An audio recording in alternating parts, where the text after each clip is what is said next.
اور تمہارے باپ کے مشن کی ناکامی کے بعد اگر تمہاری نگرانی شروع کرا دی گئی ہو؟ میں نے قدر توقف کے دوران جذباتی جھٹکے سے سنبھالا لینے کے بعد کیتھی سے پوچھا۔ سوازی لینڈ کے سفارتکار سے ٹکراؤ کے بعد سارا نظام درہم برہم ہو گیا ہوگا۔ اگر میری نگرانی ہو رہی ہوتی تو تم سے پہلے اسرائیلی ایجنٹ مجھے پیٹر کی قید سے نجات دلاتے اور مجھے احسان مند بنا کر میرا تعاون خریدنے کی دوسری کوشش ضرور کرتے۔ میں ان کے طریقہ کار سے بخوبی واقف ہوں۔ مجھے خوشی ہے کہ اسرائیلی ابھی تک مجھے بھول نہیں سکے۔ تمہارے دیے ہوئے چرکے بھی تو بہت گہرے تھے۔ اسرائیل کے مفرور قومی مجرموں کی فہرست میں ہٹلر کے ایک دستے راست کے بعد دوسرا نام تمہارا ہے۔ ایک بار سیتا کو پا لینے کے بعد میں اپنے ماضی کے سراغ اس طرح مٹا ڈالوں گا کہ یہ سارے حوالے میری ذات سے ٹوٹ کر رہ جائیں گے۔ اور وہ مرحلہ؟ کیتھی کا فقرہ ادھورا رہ گیا کیونکہ اسی لمحے ٹرانسمیٹر پر T3 کی آواز ابھرنے لگی۔ XT receiving, over.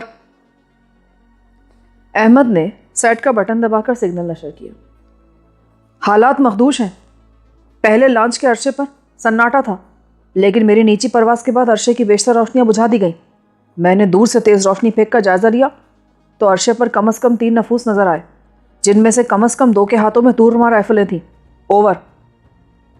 تم دوبارہ لانچ پر سے نہیں گزرے؟ اوور۔ احمد نے سوال کیا۔ ان کے تیور خراب ہیں۔ ان کے چوکننا ہونے کے بعد میری ایسی کوشش خودکشی کے مترادف ہوتی۔ وہ رائفل سے بآسانی ہیلی کاپٹر گرا سکتے ہیں۔ انہوں نے لانچ کی رفتار بھی کچھ تیز کر دی ہے۔ اوور۔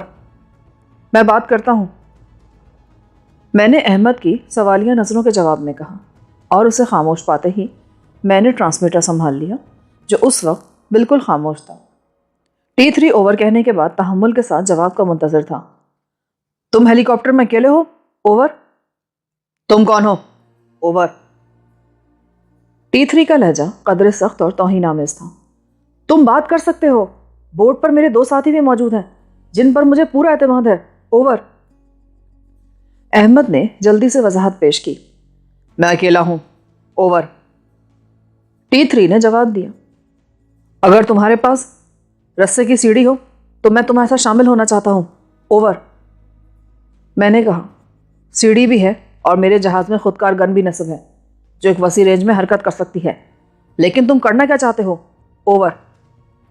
تمہارے ساتھ مل کر شاید کو راہ سوچ جائے۔ اوور۔ میں نے کہا، میں آ رہا ہوں، تیار رہو۔ Over and all. تم کیا کرنا چاہ رہے ہو؟ کیتھی نے آگے بڑھ کر اضطراری لہجے میں پوچھا۔ فی الحال خالی الذہن ہوں، لیکن یہ اندازہ ضرور ہو گیا ہے کہ موٹر بوٹ پر رہ کر ہم کچھ بھی نہیں کر سکیں گے۔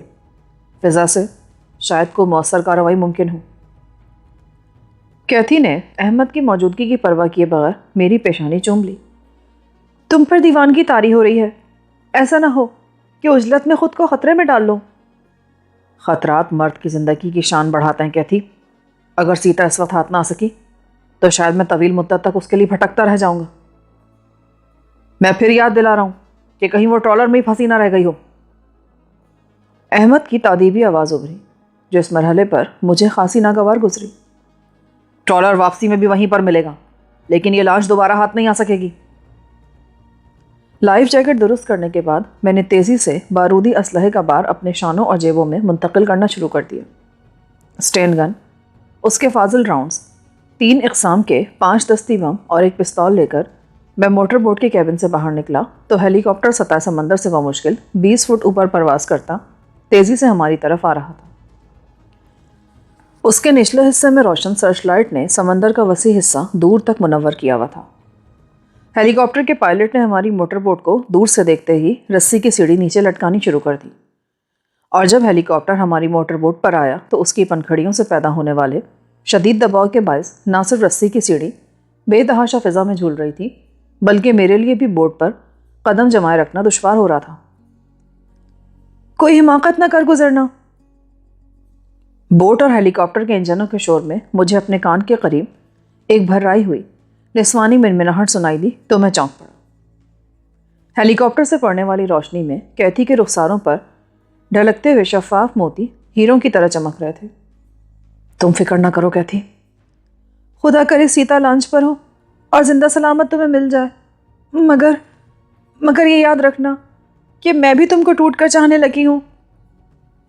اس کے ضبط کا بندھن ٹوٹ گیا اور آخری الفاظ سسکیوں میں ڈوبنے کے باوجود اپنے تاثر کی مہر ثبت کر گئے۔ میں اس کی طرف لپکا مگر وہ روتی ہوئی کیبن میں جا گھسی۔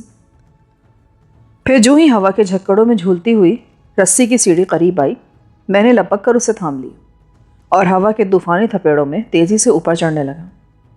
چند سیڑھیاں عبور کرتے ہیلی کاپٹر سست روی کے ساتھ موٹر بوٹ سے دور ہونے لگا اور میں سرکش سمندری موجوں پر معلق رسوں کے ذریعے ہیلی کاپٹر کے کیبن میں پہنچنے کی کوشش کرنے لگا۔ اس ہیلی کا کیبن مختصر لیکن آرام دہ تھا۔ میں نے اندر گھسنے کے بعد T3 کے اشارے پر اس کے برابر والی نشست سنبھال لی۔ اس سے قبل میری دانست میں وہ روزمرہ کی گشتی پروازوں میں کام آنے والا ایک معمولی ہیلی تھا، لیکن اس کے کیبن میں نصب آلات دیکھتے ہی میرا تاثر یکدم بدل گیا۔ وہ کسی بھی طرح ایک جنگی ہیلی کاپٹر سے کم نہیں تھا۔ T3 سے نگاہوں کے تبادلے کے بعد میں نے اپنے کانوں پر ہیڈ فون چڑھائے تو شور کی شدت میں فوری کمی واقع ہو گئی۔ تمہارا کوڈ L ہے۔ ہیڈ فون چڑھاتے ہی مجھے T3 کی آواز سنائی دی۔ میں نے XT کو بھی بتا دیا ہے۔ اب لانچ کی طرف چلو۔ ضرور چلوں گا، لیکن یہ تو بتاؤ لائف جیکٹ کس خوشی میں پہنی ہوئی ہے؟ لوگ سمندر میں غوطہ مارتے وقت جیکٹ استعمال کرتے ہیں اور تم نے جہاز میں آتے ہوئے جیکٹ پہن لی۔ اس کا لہجہ شوق اور اکسانے والا تھا۔ میں لانچ پر اتروں گا، اندازے کی ذرا سی غلطی مجھے سمندر میں بھی پہنچا سکتی ہے۔ تو کیا تم یہ طے کر کے آئے ہو؟ ہاں، لیکن XT تو کہہ رہا تھا کہ تم میرے ساتھ مل کر کوئی راہ تلاش کرو گے۔ وہ درستی کہہ رہا تھا۔ اگر میں اسے پوری بات بتا دیتا تو شاید اس وقت میں تمہارے ساتھ کیبن میں موجود نہ ہوتا۔ شاید XT یہ سب تمہارے لیے کر رہا ہے۔ تم جو چاہو سمجھ لو۔ تم XT کو تو فریب دیا ہے، لیکن میں تمہیں خودکشی کی اجازت نہیں دوں گا۔ کیسی خودکشی؟ لانچ پر اترنے کی کوشش خودکشی سے ہی مماثل ہوگی۔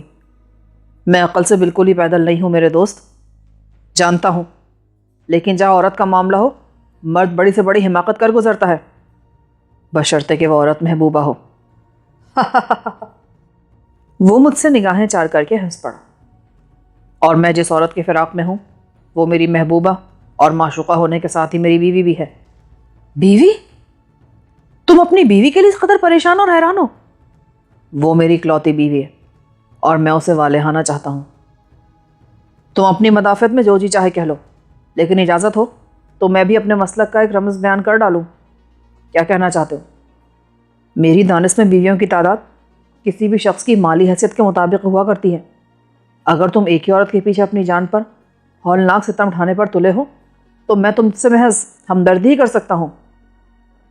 شاید تم مجھے مفلس کہنا چاہتے ہو، لیکن یہ تمہارے اپنے ذہن کا تصور ہے۔ میری دانست میں مرد صرف اور صرف وہی ہے جو کسی کو چاہے اور جسے ٹوٹ کر چاہا جائے۔ تم جذباتی ہو گئے ہو ایگل۔ اب اس موضوع کو ختم کرو اور یہ بتاؤ کہ تمہارا پروگرام کیا ہے۔ ایک مرتبہ میں دور سے اس لانچ کا جائزہ لینا چاہوں گا، پھر تم اپنی گن سے لانچ پر فائر برساتے تیزی سے گزرو گے۔ وہ لوگ خوفزدہ ہو کر پناہ تلاش کریں گے اور اسی دوران میں واپس پلٹ کر تم مجھے لانچ کے عرصے پر اتار دو گے۔ انہیں علم ہی نہیں ہو سکے گا کہ کیا ہوا ہے۔ XT نے مجھے بتایا ہے کہ تم اس کے لیے بہت اہم ہو اور تمہارے ہر حکم کی تعمیل میرے لیے لازمی ہے، لیکن میں بصد معذرت یہ پوچھنا چاہوں گا کہ کیا تمہیں اپنے اقدام کے منفی اثرات کا پوری طرح علم ہے؟ اس کا بدترین منفی نتیجہ صرف یہی ہو سکتا ہے کہ میں مار دیا جاؤں۔ اس سے زیادہ وہ میرا کیا بگاڑ سکیں گے؟ ٹھیک ہے، تم تو مار لیے جاؤ گے، مگر اس عورت کا کیا بنے گا جس انہوں نے قیدی بنایا ہوا ہے؟ وہ قیدی ہی رہے گی۔ قیدی اور شکست خوردہ قیدی میں فرق ہوتا ہے میرے دوست۔ اگر انہوں نے تمہیں قفس کا اسیر کر لیا تو وہ اس کا جشن خاتون کے ساتھ منائیں گے۔ کیا بک رہے ہو؟ وہ مر جانا گوارا کر لے گی، لیکن ان بھیڑیوں کا کھلونا بننا پسند نہیں کرے گی۔ عملاً ایسا نہیں ہوتا۔ جب زندگی اپنی آخری سانسوں پر نظر آنے لگے تو انسان زیادہ فراخ دلی سے سمجھوتوں پر آمادہ ہو جاتا ہے، اور یہی سمجھوتے اس کی ذات کی آخری پہچان ہوتے ہیں۔ کیا یہ ممکن نہیں کہ مجھ سے بحث کرنے کے بجائے تم اپنے کام سے کام رکھو؟ میں نے بدمزگی سے کہا تو وہ محض سر ہلا کر رہ گیا۔ پھر اچانک اس کی گود میں پڑے ہوئے ٹرانسمیٹر پر اشارہ موصول ہوا اور اس نے فوراً ہی والا میری طرف بڑھا دیا۔ دوسری طرف کیتھی مجھ سے بات کرنا چاہ رہی تھی۔ تم نے کیا حکمت عملی طے کی ہے؟ اوور۔ ہیلی کاپٹر سے لانچ پر فائرنگ کی آڑ میں اس کے عرصے پر اترنے کی کوشش کروں گا، اس کے علاوہ کوئی صورت نہیں بنے گی۔ اوور۔ یہ خطرناک قدم ہوگا، لانچ پر ان کی تعداد کسی بھی طرح 6-8 سے کم نہیں ہوگی، ذرا ہی دیر میں وہ تمہیں قابو کر لیں گے۔ اوور۔ میری کامیابی کا دار و مدار تم لوگوں پر بھی ہوگا، میں انہیں عرصے سے دور رکھنے کی کوشش کروں گا، اس دوران میں تم لوگوں کو عقب سے پیش قدمی کر کے تیزی سے لانچ پر پہنچنا ہوگا۔ اوور۔ T3 تم سے متفق ہے؟ اوور۔ ہونا ہی پڑے گا کیونکہ اس کے پاس کوئی متبادل تجویز نہیں ہے، لانچ نظر آنے لگی ہے مگر ہم اس سے دور رہ کر تمہارے نمودار ہونے کا انتظار کریں گے۔ Over. Over and all. T3 اپنے کام میں خاصا مشتاق تھا، اس نے میرے پہنچنے کے بعد ہیلی کاپٹر کی بیرونی روشنیاں گل کر دی تھیں تاکہ رات کے اندھیرے میں دور سے اس کی نشاندہی کا امکان باقی نہ رہے۔ رسے کی سیڑھی بھی مشینی چرخے پر لپیٹ لی گئی تھی۔ ٹرانسمیٹر پر کیتھی سے گفتگو کے دوران میں T3 نے اشارے سے مجھے وہ 3 روشن نقطے دکھائے تھے جو غیر محسوس طریقے سے سمندر کے تاریک سینے پر متحرک تھے۔ فی الحال لانچ سے دور ہی رہو، میں نے کہا، اور T3 نے ایک لیور دبا کر ہیلی کاپٹر کو تیزی کے ساتھ داہنی طرف موڑ لیا۔ اس لانچ سے کئی فرلانگ دور رہتے ہوئے ہیلی کاپٹر نے فضا میں اس کے گرد اپنا پہلا چکر پورا کیا ہی تھا کہ ٹرانسمیٹر پر دوبارہ کیتھی کی آواز ابھری۔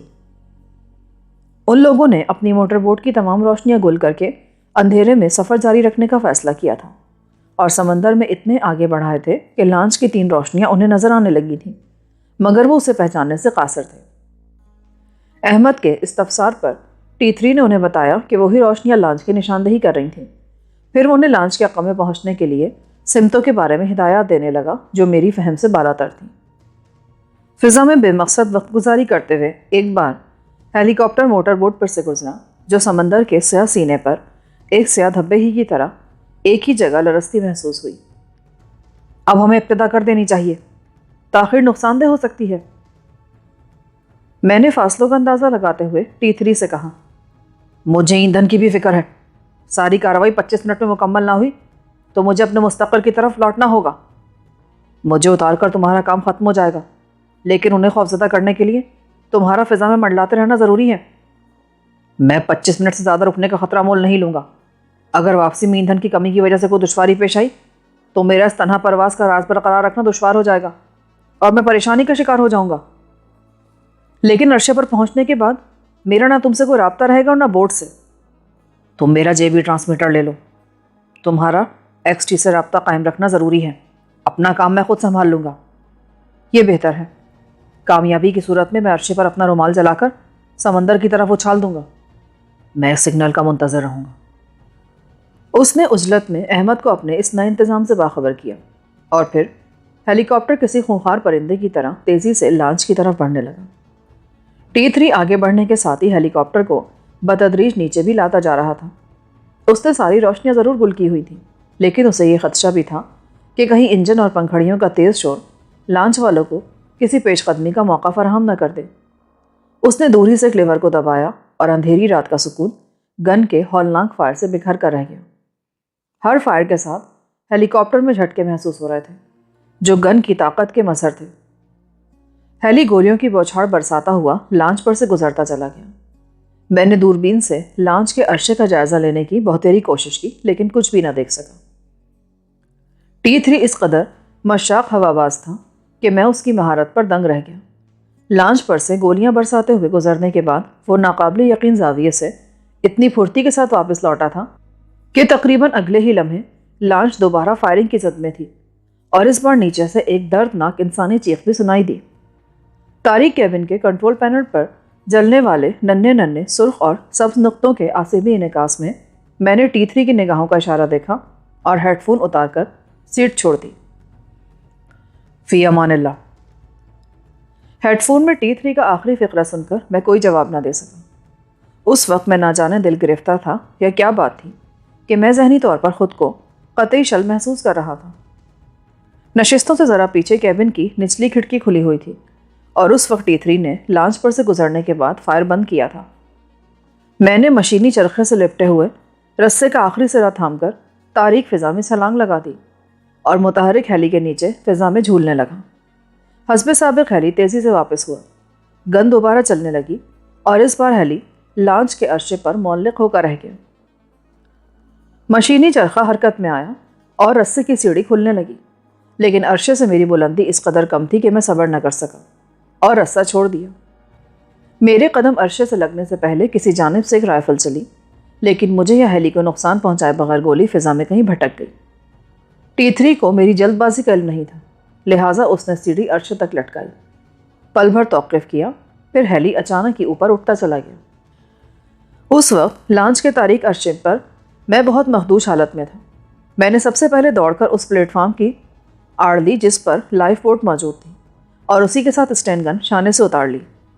اس اثنا میں میری نگاہیں اندھیرے کی قدرے عادی ہو چکی تھیں اور میں کسی سفاک شکاری کی طرح چاروں طرف نگاہیں دوڑا رہا تھا۔ میدان صاف پا کر میں نے بائیں ہاتھ میں ٹرانسمیٹر تھام لیا۔ Eagle calling for XT، over. میں نے ٹرانسمیٹر منہ کے قریب لا کر آہستگی سے اپنا پیغام نشر کیا۔ XT ریسیونگ، تم اس وقت کہاں موجود ہو؟ اوور۔ احمد کی آواز میں دہشت اور تشویش نمایاں تھی۔ لانچ کے عرشے پر، فوراً اوپر آنے کی کوشش کرو، وہ لوگ ابھی تک تذبذب میں ہیں، اوور۔ اچانک مجھے اندھیرے میں اپنے سامنے ایک انسانی ہیولا تیرتا نظر آیا اور میں نے ٹرانسمیٹر پھینک کر بے اختیار اسٹین گن چلا دی۔ سیڑھی سے عرشے پر ابھرنے والا نہ صرف پہلا بلکہ دوسرا شخص بھی زد میں آ گیا اور دو دل دوز انسانی چیخیں فضا میں گونج اٹھیں۔ میرے لیے ان دونوں کے ہلاک یا زخمی ہونے سے زیادہ اہم بات یہ تھی کہ ان کے طفیل وہ راستہ میری نگاہ میں آ گیا جس سے گزرے بغیر نیچے والے عرشے پر نمودار نہیں ہو سکتے تھے، اور وہ میرے لیے ایک بڑی کامیابی تھی۔ اسی اثنا میں ہیلی تیسری بار لانچ پر معلق ہو چکا تھا۔ اس بار T3 نے میری وجہ سے فائرنگ نہیں کی، لیکن گمبھیر اندھیرے میں ہیلی کے انجن اور پنکھڑیوں کا شور بے حد مہیب معلوم ہو رہا تھا۔ اس بے پناہ شور میں نامعلوم کیسے مجھے وہ خفیف سی آہٹ سنائی دے گئی، یا شاید وہ محض چھٹی حس کا کرشمہ تھا، کیونکہ میں نے جو ہی سر پیچھے گھمایا ایک دیو ہیکل انسانی سایہ اپنے اوپر جھپٹتا نظر آیا اور میں نے مشینی انداز میں گن چلا دی۔ وہ فضا میں دونوں ہاتھ آگے کی طرف پھیلائے منہ کے بل عرشے پر ڈھیر ہو گیا۔ اس کے حلق سے کوئی دردناک احتجاجی چیخ بھی آزاد نہ ہو پائی تھی۔ میری دانست میں وہ لانچ پر میرا تیسرا شکار تھا۔ میرے عقب سے اس کا نمودار ہونا اس بات کا غماز تھا کہ کیبنوں سے عرشے پر آنے کے لیے کم از کم دو راستے تھے، جن میں سے ایک میرے سامنے اور دوسرا عقب میں تھا۔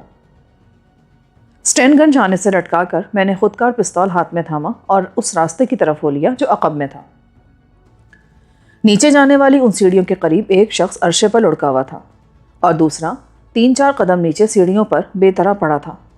میرے پاس ان کے تفصیلی معائنے کے لیے وقت نہیں تھا، لہٰذا میں نے صرف ان کے نتنوں پر انگلیاں رکھ کر یہ اطمینان کرنے پر اکتفا کیا کہ ان کے سانسوں کی آمد و رفت مفقود تھی، اور پھر محتاط انداز میں نیچے اترنے لگا۔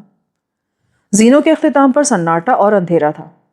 لانچ سے کسی منفی رد عمل کا اظہار نہ ہونے پر T3 نے اپنا ہیلی کاپٹر شاید مستقل طور پر لانچ پر ہی معلق کیا ہوا تھا، کیونکہ اس کے شور میں تسلسل اور یکسانیت پیدا ہو گئی تھی۔ اسی لمحے مجھے اندھیرے میں کچھ فاصلے پر قدموں کی ہٹ سنائی تھی اور میں زینے سے ملک چوبی دیوار سے چپک کر کھڑا ہو گیا۔ اس نچلے فلور پر شاید اس لیے اندھیرا رکھا گیا تھا کہ روشنی کا انعکاس عرشے پر سیڑھیوں کی موجودگی کا راز نہ فاش کر سکے۔ آہٹیں قریب آنے لگی، حتیٰ کہ مجھے یہ یقین کرنا پڑا کہ آنے والا سیڑھیاں عبور کر کے عرشے پر جانے کا ارادہ رکھتا تھا، لہٰذا میں اپنی جگہ مستعد ہو گیا، اور جیسے ہی اس نے اندھیرے میں پہلا قدم سیڑھی پر رکھا میں نے اپنے پستول کی نال بے رحمی سے اس کی پسلیوں میں اڑا دی۔ آواز پیدا کیے بغیر دونوں ہاتھ اوپر اٹھا لو۔ میری آواز سن کر وہ بری طرح بھڑکا، لیکن اس نے میری ہدایت کی تعمیل میں کوئی تامل نہیں کیا۔ اندھیرا بہت گمبھیر تھا، لیکن میں نے اسے ٹٹول کر اس کے داہنے ہاتھ میں موجود رائفل بآسانی دریافت کر لی۔ میں نے ایک جھٹکے سے وہ رائفل اس کے ہاتھ سے چھین لی۔ اب شرافت سے اوپر چلو، ذرا بھی ہوشیاری دکھانے کی کوشش کی تو گولی پسلیوں کے پار نکلے گی۔ تم کون ہو؟ اپنی شامت سمجھ لو۔ شاید تم درست کہہ رہے ہو، لیکن بعد میں تمہیں اپنے رویے اور جسارت پر رونا پڑے گا۔ اس کے لہجے میں عجیب سا اعتماد آ گیا۔ یہ وقت بتائے گا۔ میرا خیال ہے تمہارا تعلق کوسٹل گارڈ سے ہے۔ تم لوگوں کا گشتی ہیلی کاپٹر کچھ دیر پہلے بھی ہماری لانچ کا طواف کر کے گیا تھا۔ کیا اس سے کوئی فرق پڑتا ہے؟ جنرل ہیلی فاس تمہارے محکمے کا سربراہ ہے اور اسے ہم سے ایک مقررہ ماہانہ مشاہرہ ملتا ہے۔ تم شاید نئے ہو، صبح جب ہمارا کیس اس کی میز پر پہنچے گا تو تمہیں اس نالائقی کے الزام کے ساتھ برطرفی کا پروانہ مل جائے گا۔ لانچ پر تمہارے سمیت کل کتنے لوگ ہیں؟ 21۔ ان میں سے 2 کو نیم مردہ یا مردہ حالت میں دے ہی چکا ہوں۔ اس کا اشارہ ان دونوں کی طرف تھا جو میری اسٹین گن کا شکار ہوئے تھے، جبکہ تیسری لاش سے وہ شاید بے خبر تھا۔ مساوا سے لانچ پر کتنی لڑکیاں سوار کی تھیں؟ تلاشی لوگے تو خود ہی علم ہو جائے گا۔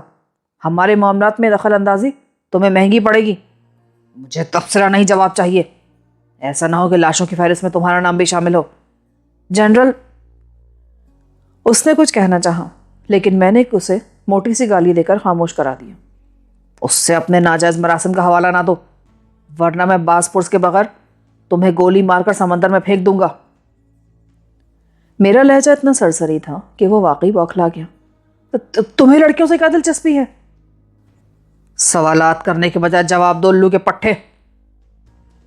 میں نے تیش میں آ کر پستول کی آہنی نال سے اس کے دہانے پر ضرب لگا کر کہا، اور وہ کرہا کر پیچھے الٹ گیا۔ 7 لڑکیاں ہیں؟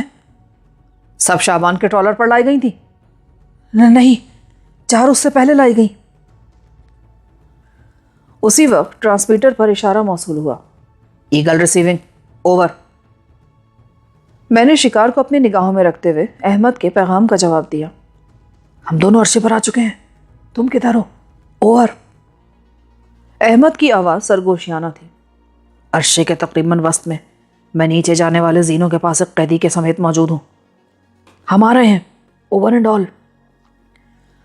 وہ کوئی دیو پیکر شخص تھا جس نے چیتے کسی عیاری کے ساتھ پیچھے سے مجھ پر چھلانگ لگائی تھی، لیکن اندھیرے میں اندازی کی غلطی کے باعث وہ مجھ کو اپنی گرفت میں نہ لے سکا، اور میں اس کی جھونک میں منہ کے بل آگے گرتا چلا گیا۔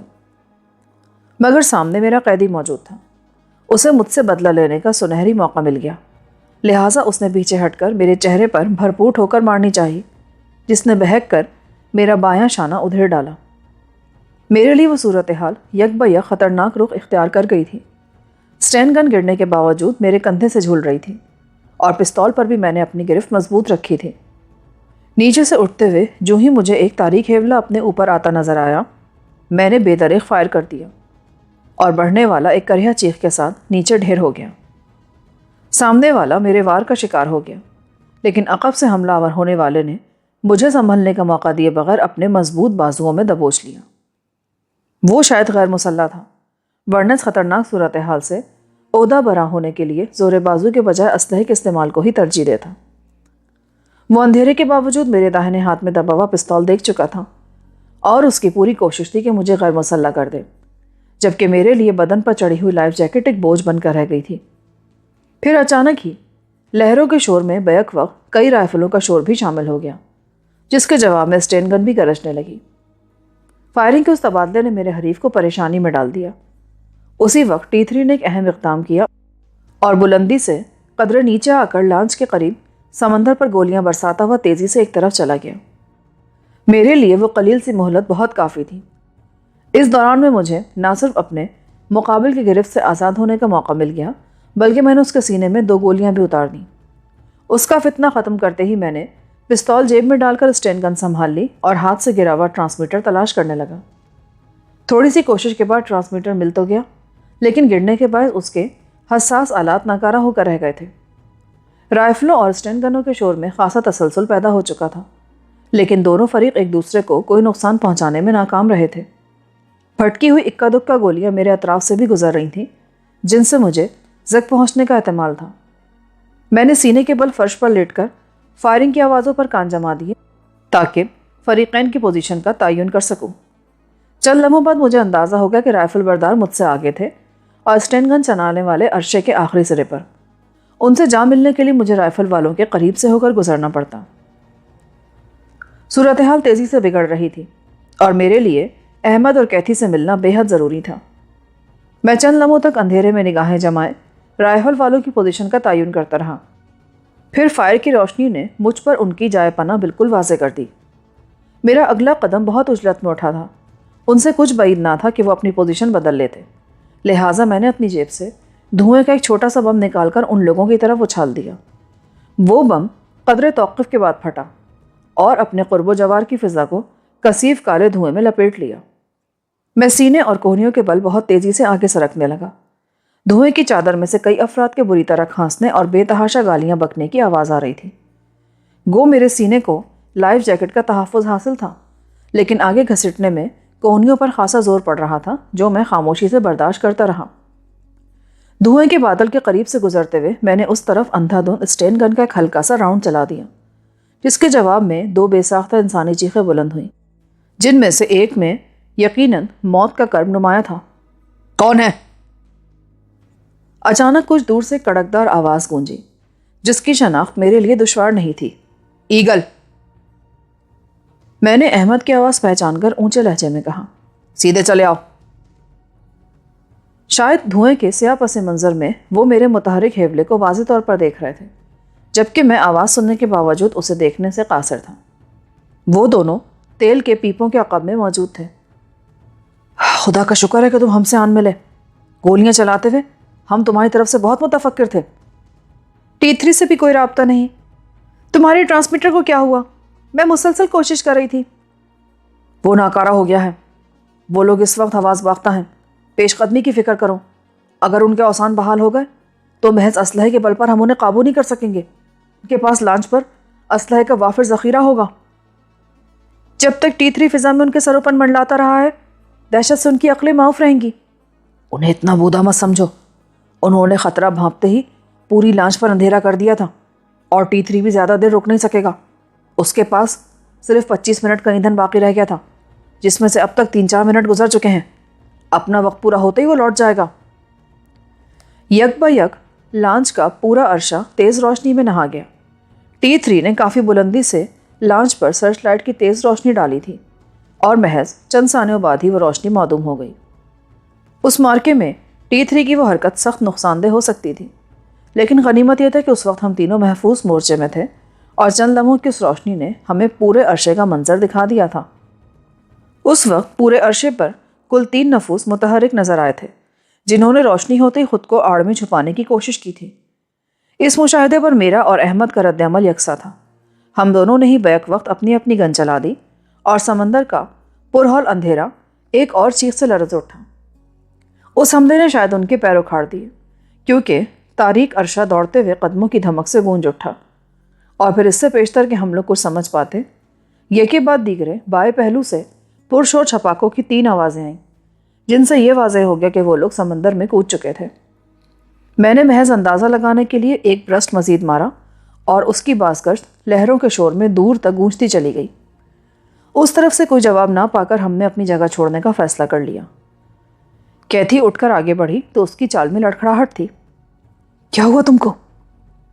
پنڈلی پر گولی سے معمولی سا زخم آیا ہے۔ جواب دیتے ہوئے اس کی آواز کانپ سی گئی، اور مجھے یہ سمجھنا دشوار نہ رہا کہ وہ شدید زخمی تھی اور اپنی تکلیف مجھ سے چھپا رہی تھی۔ اپنی ذات پر زیادتی مت کرو۔ پہلے پیپوں کی اوٹ میں اپنے زخم پر پٹی باندھ لو۔ ایسا نہ ہو خون ضائع ہونے سے تمہیں ناقابل تلافی نقصان پہنچ جائے اور ہم کچھ کر نہ سکیں۔ تھوڑا سا خون بہنے سے میں مر نہیں جاؤں گی۔ وقت برباد کرنے کے بجائے آگے بڑھو۔ احمد کے پاس جیبی ٹارچ موجود تھی، لیکن اس وقت اسے جلانا موت کو دعوت دینے کے مترادف ہوتا، لہٰذا میں اندھیرے میں بے آواز قدموں سے چلتے ہوئے انہیں اس طرف لے جانے لگا جدھر نیچے جانے والے زینے واقع تھے۔ تاروں کی چھاؤں میں وہ ماحول بے حد سنسنی خیز تھا۔ ہم تینوں پھونک پھونک کر قدم بڑھا رہے تھے، مگر ہر لمحے کسی بھی جانب سے آنے والی گولی کا خطرہ بدستور برقرار تھا۔ ایک جگہ بے خیالی میں احمد نے کسی چیز سے ٹھوکر کھائی، جس کے نتیجے میں تیز آواز پیدا ہوئی، اور ہم تینوں بیک وقت سینوں کے بل نیچے گر گئے۔ کئی سیکنڈ تک جب کہیں سے بھی کوئی رد عمل نہ ہوا تو میں نے اپنی گن کے دستے پر سے ہاتھ ہٹا کر احمد کی راہ میں حائل ہونے والی رکاوٹ کو ٹٹولنے کی کوشش کی، اور میرا ہاتھ ایک وزنی رائفل کے دستے پر جا پڑا جو شاید تازہ انسانی خون سے چپچپا رہا تھا۔ کسی زخمی بھگوڑے کے اس ہتھیار کو میں نے وہیں چھوڑا، اور ہم تینوں ایک بار پھر آگے کی طرف بڑھنے لگے۔ سیڑھیوں کے قریب عرصے پر 3 لاشیں ان دونوں کے لیے حیرت کا باعث ثابت ہوئیں، لیکن وہ وقت تبادلہ خیال کا نہیں تھا۔ تم دونوں یہی نگرانی کرو، میں عرصے کا ایک چکر لگاتا ہوں۔ ایسا نہ ہو کہ ہمارے لیے چوہے دان تیار کیا گیا ہو، اور جیسے ہی ہم نیچے اتریں وہ لوگ عقب سے ہماری ناکہ بندی کر دیں۔ احمد نے سرگوشیانہ لہجے میں کہا۔ وقت برباد مت کرو احمد، ایسے ہی ہے تو تم یہیں پہرا دو، میں اس کے ساتھ نیچے جاؤں گی۔ مگر تم زخمی ہو، کھلے عرصے کے مقابلے میں نیچے کی لڑائی خطرناک ہوگی، ذرا سی بھی سستی ہم میں سے ہر ایک کے لیے موت کا پیغام ثابت ہو سکتی ہے۔ مجھے اتنا ہی بیکار سمجھ رہے ہو تو گولی مار کر پھینک دو، میری فکر چھوڑ کر کام کی بات کرو، کہتی سرد لہجے میں غرائی۔ میں نے شانے دبا کر ان دونوں کو خاموش کر دیا۔ نہ جانے میں نے نیچے واقعی کوئی آواز سنی تھی یا وہ میری چھٹی حس کا کرشمہ تھا کہ میں تیزی سے پیچھے سرک گیا۔ اسی لمحے لانچ کی نچلی منزل میں ایک ہولناک دھماکہ ہوا اور رائفل کا شعلہ سیڑھیوں کے خلا میں سے نمودار ہو کر آسمان کی طرف تیر گیا۔